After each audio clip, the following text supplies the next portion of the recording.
नमस्कार, मैं हूं रौनक पारेख और आप देख रहे हैं पंजाब केसरी टीवी राजस्थान का स्पेशल सेगमेंट खबर दिन भर में। खबर दिन भर में हम आपके लिए वो खबरें लेकर आते हैं जिनका सीधा सरोकार आपसे होता है। बुलेटिन की शुरुआत करेंगे, लेकिन उससे पहले नजर डालते हैं इस वक्त की बड़ी खबर पर।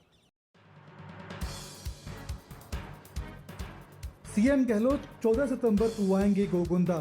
शाम 4 बजे पहुंचेंगे गोगुंदा के सुराना गांव। ब्लॉक स्तरीय राजीव गांधी ग्रामीण ओलंपिक खेल स्पर्धा का करेंगे अवलोकन। विभिन्न विकास कार्यों का करेंगे शिलान्यास और कार्यक्रम में करेंगे शिरकत। विशाल जनसभा को करेंगे संबोधित। मुख्यमंत्री गहलोत 14 सितंबर को आएंगे गोगुंदा। शाम 4 बजे पहुंचेंगे गोगुंदा के सुराना गांव। ब्लॉक स्तरीय राजीव गांधी ग्रामीण ओलंपिक खेल स्पर्धा का करेंगे अवलोकन। विकास कार्यों का करेंगे शिलान्यास और कार्यक्रम में करेंगे शिरकत। विशाल जनसभा को संबोधित करने का भी है कार्यक्रम। हाल ही में शुरू हुई सतीश पूनिया की एकला चलो यात्रा के बाद ये साफ पता लग चुका है कि प्रदेश में केंद्रीय गृह मंत्री अमित शाह का दौरा केवल बेमतलबी था। उनके दौरे के बाद, उनके फीडबैक के बाद में प्रदेश बीजेपी ने कोई खास सबक नहीं लिया है।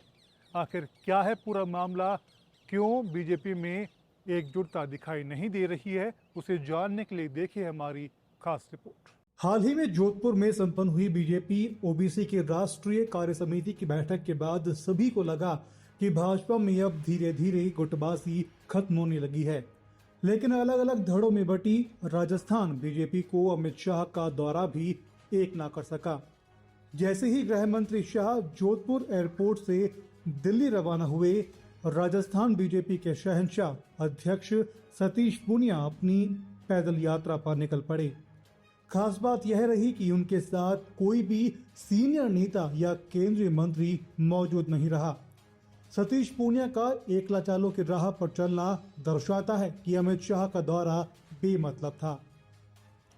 शाह राजस्थान आए, बॉर्डर टूरिज्म प्रोजेक्ट के उद्घाटन किया, नेशनल ओबीसी वर्किंग कमेटी के साथ बूथ अध्यक्षों को संबोधित किया, राजस्थान बीजेपी के सभी नेताओं को एकजुट रहने का संदेश दिया।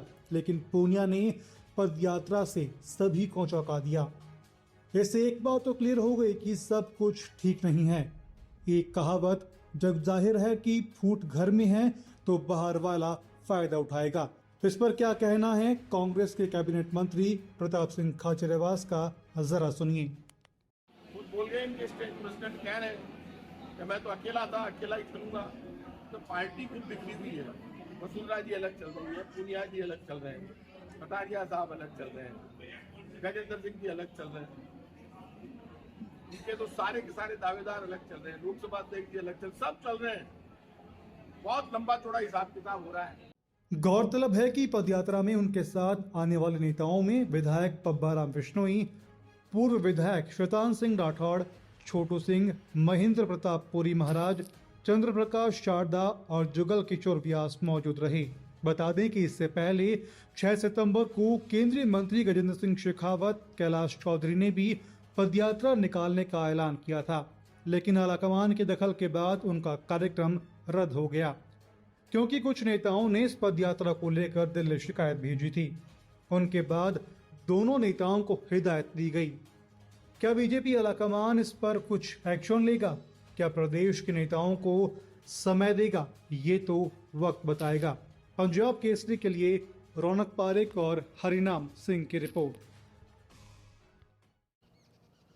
अजमेर जिले के मसूदा से कांग्रेस विधायक राकेश पारेख का जो बयान सचिन पायलट को सीएम बनाने का सामने आया है, उसको लेकर के वो इन दिनों चर्चा में है और उनका दिया गया बयान काफ़ी ज़्यादा सुर्खियां बटोर रहा है। आखिर वो बयान क्या है, वो जानिए इस वीडियो के जरिए। खून तो बहुत छोटी बात है, लेकिन पायलट साहब के अगर मेरी चमड़ी का एक एक खून का कतरा भी जरूरत पड़े तो उस नेता के लिए देने को तैयार। इतना प्यारा नेता भगवान ने दिया। आज इस चीज को कोई भूल जाए, लेकिन मैं मेरे बाप की औलाद हूं, मैं भूलूंगा नहीं जिंदगी भर। ये तो पोस्ट है तो आती जाती रहे।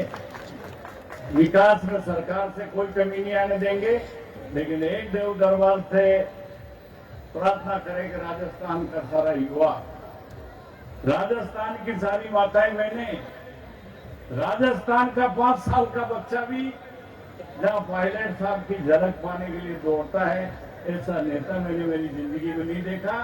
तो इस देवधनी दरबार ने, देवमाली दरबार ने ये ऐसा भाई मुझे दे दिया। नहीं बोल पाते यहाँ पे, राजनीतिक भाषण देते, लेकिन आज मैं खुल के इसलिए बोल पा रहा हूँ, इस देव दरबार ने मेरे माथे पे सिर, इसमें कोई कसूर नहीं उसने दिया, और उस महान नेता के नाम से भी हमारा नाम चलता है। मैं 40-45 साल से पार्टी का वर्कर था, पार्टी के लिए कोई कमी नहीं आने देंगे, लेकिन जहाँ सवाल पायलट साहब का आएगा तो राकेश पारिक सीधा पायलट साहब के साथ खड़ा मिलेगा, आपका सेवक यहीं रहेगा।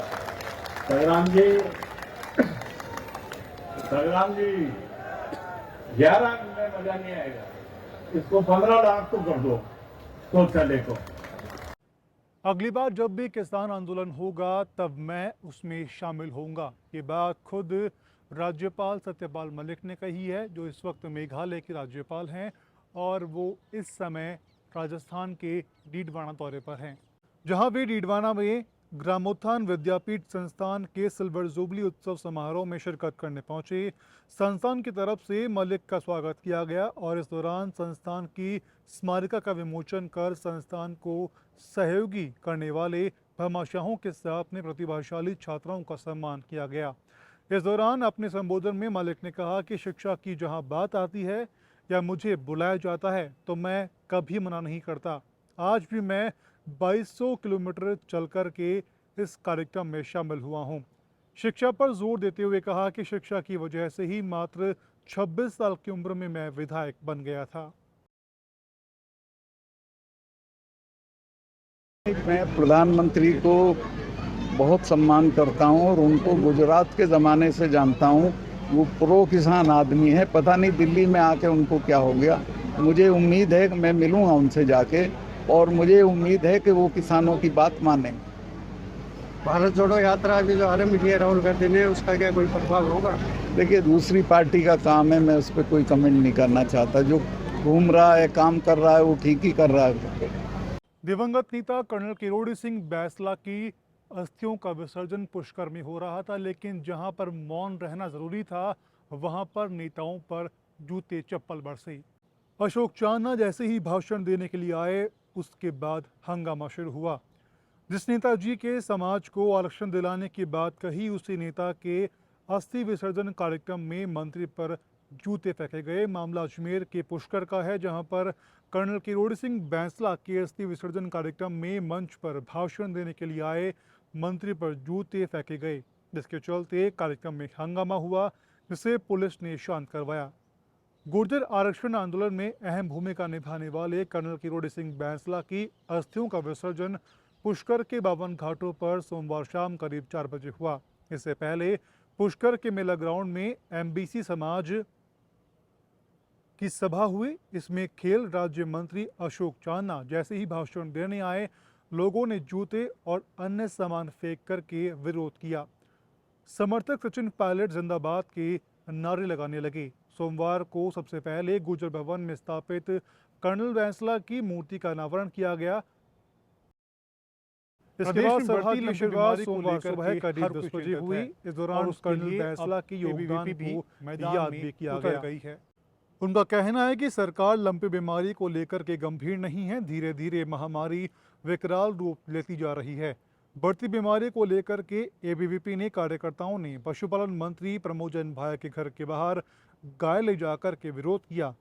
विरोध के दौरान एबीवीपी के कई कार्यकर्ता मौजूद रहे। वो बहुत ही निंदनीय है। गाय हर गली मोहल्ले चौराहे में आज लंपी महामारी के कारण सैकड़ों गायें गंभीर अवस्था में पड़ी हुई है। हमारा स्पष्ट मानना है कि सरकार इस ओर ध्यान दे। राजस्थान सरकार के मंत्री प्रमोद जैन भाया के यहाँ पर प्रदर्शन करके सरकार से आग्रह किया है कि सरकार इस गौ माता की महामारी को जिस ओर एक भयानक रूप ले चुकी है, इसको महामारी घोषित करते हुए सरकार गहनता से इसके साथ में लगे और पर्याप्त मात्रा में टीके दवाइयां उपलब्ध कराकर सरकार इस ओर ध्यान दे। इसलिए एबीपी के कार्यकर्ता इस जुबान की आवाज को उठाने के लिए प्रमोद जैन ने गाया। एसएमएस अस्पताल के आसपास आने वाले मरीजों के फ़ोन को चुरा करके उनके लॉक तोड़ करके बेचने के मामले में उस जगहों पर घूमते 6 बदमाशों को पुलिस ने गिरफ्तार कर लिया है, जिस पर मामला दर्ज कर जांच शुरू कर दी गई है। गिरफ्त में आए चोरों ने बताया कि वे भीड़-भाड़ वाली जगहों पर फ़ोन चोरी कर उनके लॉक तोड़ करके कम दाम पर बेचते हैं। पुलिस को मुलजिम के पास 102 मोबाइल फ़ोन बरामद हुए हैं। बाकी फ़ोन कहाँ हैं, पुलिस उसका भी पता लगाने की कोशिश कर रही है। ये कार्रवाई एसएमएस थाना पुलिस और डीएसटी जयपुर पूर्व ने की है। से भी ऐसी सूचनाएं प्राप्त हो रही थी। इस पर हमारी डीएसटी टीम राम सिंह जी जो हमारे पुलिस निरीक्षकों के नेतृत्व में काम कर रही थी, साथ ही एसएमएस थाना की टीम भी हमारी एसएचओ नवरत्न के नेतृत्व में काम कर रही थी। इस टीम ने अभी 2 लड़कों को पहले पकड़ा, जिसमें जो मोबाइल चोरी की फिराक में एसएमएस अस्पताल में आए थे। उनसे जानकारी प्राप्त की तो जानकारी ये मिली कि ये कुछ लोगों का एक गैंग है जो कि मोबाइल चोरी करता है। इसमें ये ट्रिक्स से बसों के अंदर जेब कटी करते हैं और मोबाइल चुराते हैं। इसके अतिरिक्त लोगों का ध्यान भटका कर उनका मोबाइल उठा लेते हैं। उसके बाद में इन मोबाइलों को बेबात में आगे बेचते हैं और वहाँ इनके IMEI नंबर भी चेंज किए जाते हैं। और इसके अलावा जो गैंग्स चीटिंग का काम करती हैं विशेष तौर पर, उनको भी ये मोबाइल आगे विक्रय कर देते हैं। वो लोग मोबाइल का कम यूज़ करते हैं और उसके बाद में मोबाइल को फेंक देते हैं, जिससे कि वो ट्रेस आउट नहीं हो पाते। और मोबाइल की IMEI से पुलिस ट्रेस करने की कोशिश करती है तो वो यहाँ का लोकल निकलता है। इस गैंग में लोकल लोगों में नवरत्न, जहांगीर, मोहित और रोहित, ये लोग मुख्य रूप से मोबाइल चोरी का काम करते हैं। इसके बाद में मीडिएटर हैं 2 लोग जो कि मोबाइलों को आगे नूह में बेचते हैं। अजहरुद्दीन नाम का व्यक्ति है जो कि मोबाइलों को आगे नूह में, मेवात में वहाँ मोबाइल बेच के और पैसे लेकर आता है और इन लोगों को मोटिवेट करता है कि इससे मोबाइल चोरी करें। चलते चलते नजर डालते हैं 13 सितंबर के बड़े कार्यक्रम को लेकर के। तो बता दें कि प्रदेश के मुख्यमंत्री अशोक गहलोत नागौर, दूदू और निवाई के दौरे पर रहेंगे। आखिर वो दौरा कैसा रहेगा उसके बारे में कल हम आपको बताएंगे, लेकिन तब तक के लिए आप देखते रहिए पंजाब केसरी टीवी राजस्थान।